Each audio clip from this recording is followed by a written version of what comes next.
Assalamualaikum warahmatullahi wabarakatuh. Allahumma sholli ala sayyidina Muhammad wa ala ali sayyidina Muhammad. Rampasan perang, rampasan yang diperoleh kaum muslimin terdiri atas 6.000 orang tawanan, 24.000 ekor unta, lebih 40.000 ekor biri-biri, dan 4.000 uqiyah emas.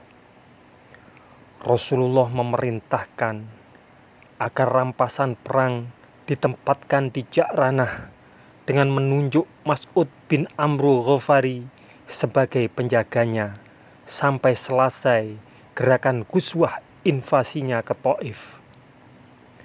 Setelah invasi ke Taif selesai, kemudian dilaksanakan pembagian rampasan perang, dibagikan sebagaimana dilakukan pada waktu-waktu sebelumnya. Hajjah wada, haji terakhir. Tugas dakwah Rasulullah SAW sudah mendekati penghujung selesai. Penyampaian risalah pun sudah dilaksanakan. Penegakan sebuah syariat baru yang berasaskan pada konsep uluhiyah dan ketuhanan yang satu hanya kepada Allah Subhanahu wa Ta'ala, dan tidak ada Tuhan selain Allah, berdasarkan risalah Muhammad Rasulullah SAW telah menjadi kenyataan. Rasulullah SAW seakan-akan telah mendengar panggilan dari dalam hatinya yang memberitahu bahwa persinggahan Rasulullah di dunia sudah sampai pada waktu yang telah ditetapkan. Hal ini nampak ketika Rasulullah mengutus Mu'adz bin Jabal ke negeri Yaman sebagai gubernur di tahun ke-10 Hijriah. Rasulullah SAW bersabda kepada Mu'adz, "Wahai Mu'adz, sebenarnya engkau mungkin tidak akan bertemu lagi aku setelah tahun ini, dan semoga kau akan melalui masjidku dan kuburku." Mu'adz menangis tersedu-sedu karena akan berpisah dengan Rasulullah SAW.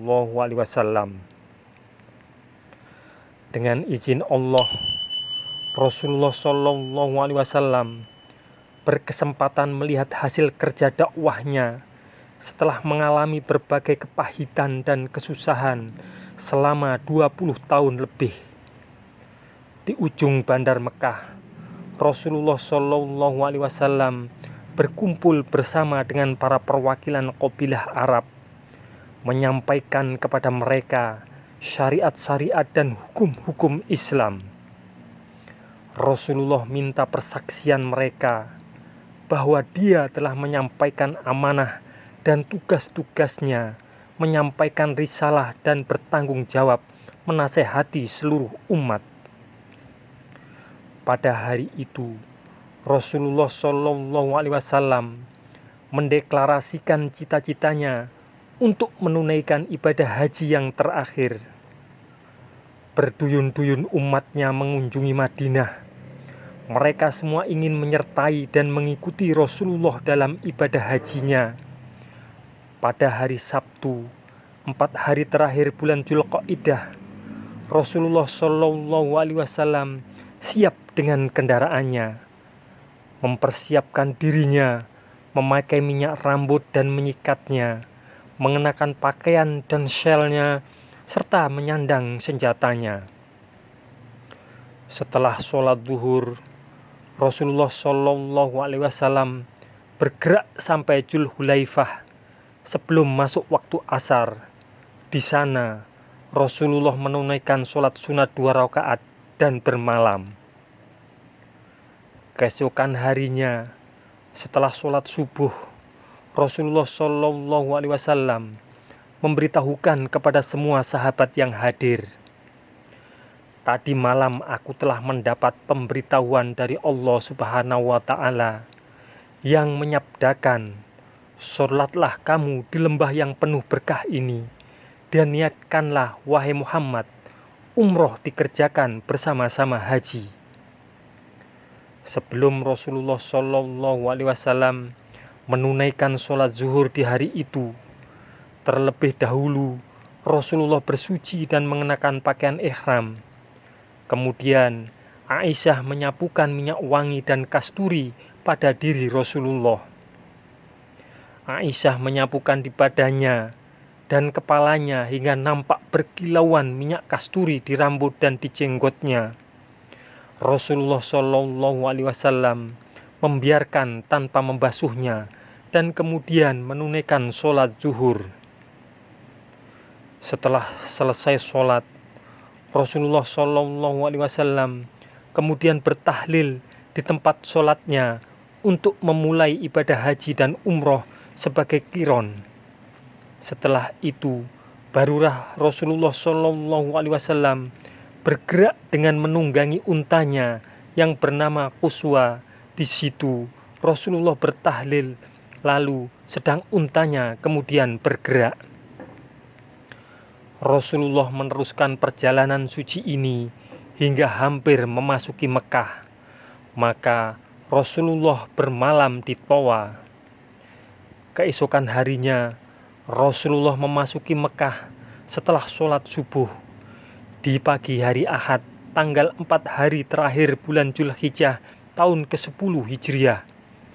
Selama 8 malam Rasulullah Shallallahu Alaihi Wasallam menghabiskan waktu untuk perjalanannya yang sederhana itu. Dan apabila Rasulullah memasuki Masjid Haram, kemudian Rasulullah bertawaf mengelilingi Ka'bah dan melakukan sa'i di antara Safa dan Marwa tanpa merubah pakaian ihramnya. Karena Rasulullah belum mengerjakan haji kali ini secara qiran beserta dengan binatang sembelihannya. Kemudian Rasulullah Shallallahu Alaihi Wasallam singgah di Hajjun tanpa mengulangi tawaf, melainkan tawaf rukun haji. Rasulullah menyuruh para sahabat yang tidak mempunyai binatang sembelihan agar menjadikan ihram mereka itu sebagai umroh dengan bertawaf mengelilingi Ka'bah dan bersa'i di antara Safa dan Marwa. Kemudian mengganti pakaian ihram dengan pakaian biasa. Tetapi para sahabat ragu-ragu untuk melakukan perintah Rasulullah itu. Kemudian Rasulullah menegaskan, bila maju untuk berbuat sesuatu, aku tidak akan kembali atau menarik kembali kurbanku ini. Dan bila aku tidak mempunyai binatang kurban, pasti aku mengganti pakaian ihramku ini. Ayo, kamu yang tidak memiliki binatang sembelihan, pakaian ihram segera diganti. Kemudian mereka mematuhi petunjuk Rasulullah Shallallahu Alaihi Wasallam. Pada hari ke-8 Dzulhijjah, yang dikenali sebagai hari Tarwiyah, Rasulullah Shallallahu Alaihi Wasallam bergerak menuju ke Mina.